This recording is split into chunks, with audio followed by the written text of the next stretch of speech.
안녕하세요. 네, 오늘 여러분이 보내주신 자료들을 보니까 이 기술 변화가 시장의 희비는 물론이고 투자 전략까지 정말 뒤흔드는 모습이 굉장히 흥미롭게 펼쳐지고 있네요. 네, 맞습니다. 뭐 삼성전자랑 SK 하이닉스 이 둘의 엇갈린 운명부터 시작해서요. 스테이블 코인이라는 그 새로운 기술에 대한 아주 뜨겁게 기대감 또 그리고 큰 손이죠. 국민연금의 달라진 행보까지 이 복잡한 시장의 맥을 한번 같이 짚어보겠습니다. 바로 시작해볼까요? 네, 좋습니다.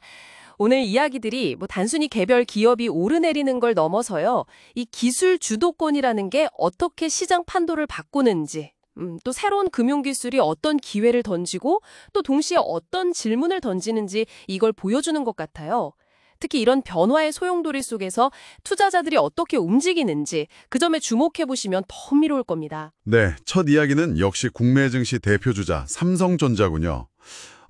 코스피가 3,100 넘나들던 게 한 4년 전쯤인데 그때랑 비교하면 주가가 오히려 하락해서 지금 6만 원대에 머물고 있단 말이죠. 네. 시가총액은 100조 원 넘게 줄었고요. 그야말로 왕년의 영광이 좀 무색해진 상황인데 근데 SK 하이닉스는 완전히 정반대의 길을 걸었죠. 맞습니다. SK 하이닉스는 그 같은 기간 동안 주가가 160% 이상 급등하면서 시총 200조 원을 처음으로 돌파했어요. 와, 200조요. 네. 이 정말 극명한 차이는 결국 HBM, 그러니까 데이터를 빠르게 처리하는 그 고대 역폭 메모리 기술, 여기서 경쟁력 차이가 좀 벌어진 거 아니냐 이렇게 보고 있습니다.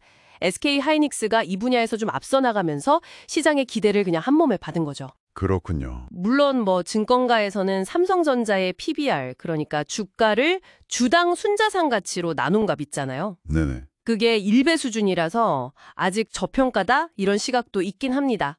SK 하이닉스는 2배가 넘거든요, 이게. 차이가 꽤 나네요. 네, 하지만 시장은 단순히 현재 자산 가치보다는 미래 기술, 특히 엔비디아의 HBM 납품하는 거나 아니면 그 차세대 공정인 2나노 GA 파운드리 이런 데서 확실한 성과를 보여달라.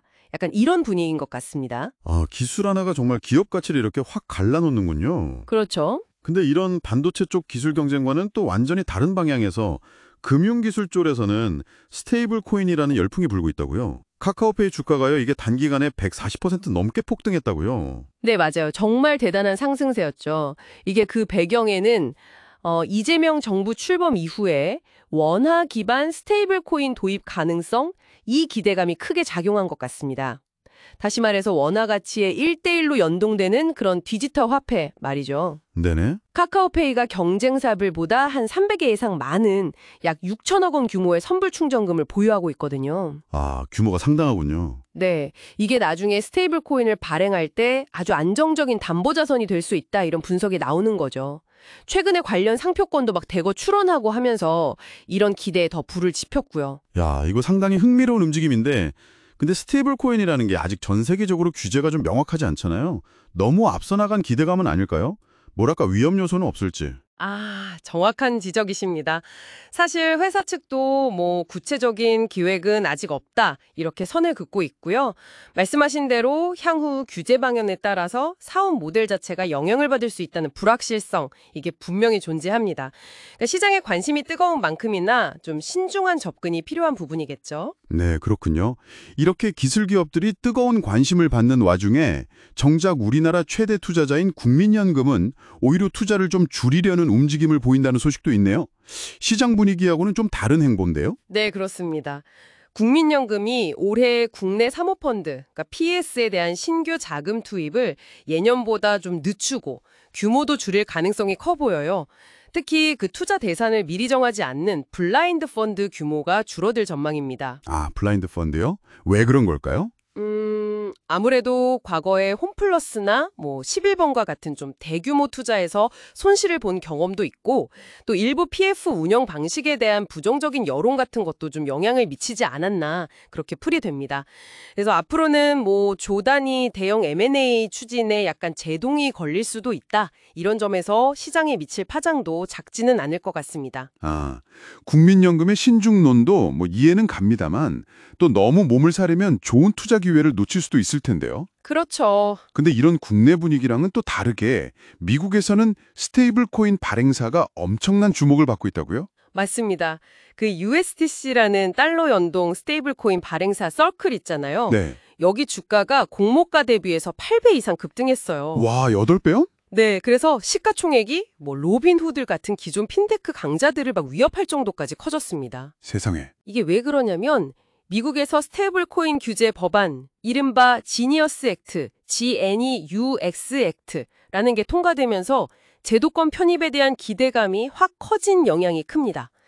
특히 이 법안이 미국 기업에게 좀 더 유리하게 작용할 수 있다. 이런 분석이 나오면서 서클이 수혜를 본 거죠. 아, 법안 통과가 호재가 됐군요. 네, 스콧 베선트 재무장관 같은 경우는 스테이블 코인 시장이 2030년에는 3조 7천억 달러까지 성장할 수 있다. 이렇게 봤으니까요. 시장의 기대가 얼마나 큰지 좀 짐작이 가시죠? 물론 뭐 PER, 그러니까 주가 수익 비율이 2,600배가 넘는다는 건 단기 급등에 대한 부담을 보여주는 신호이기도 합니다만. 와, 2,600배라니 정말 대단하네요. 오늘 이야기 들어보니까 정말 정신없는 시장 변화입니다. 잘 나가던 기업이 주춤하는 사이에 새로운 기술 기업이 확 떠오르고 또 큰손 투자자는 조심스러워지고 근데 또 미국에서는 다른 기회가 열리고 그렇죠. 오늘 살펴본 이야기들이 현재 금융 및 기술 시장의 그 역동성을 정말 그대로 보여주는 것 같습니다. 맞습니다. 삼성전자의 과제, 또 카카오페이나 서클의 질주, 국민연금의 고민. 이게 다 기술 변화라는 큰 파도 속에서 벌어지고 있는 일들이죠. 여기서 여러분께서 한 걸음 더 나아가서 한번 생각해 보실 지점은 바로 이겁니다. 이 개별적인 현상들이 서로 막 얽히면서 앞으로 어떤 새로운 규칙 같은 걸 만들어낼까 하는 점인데요.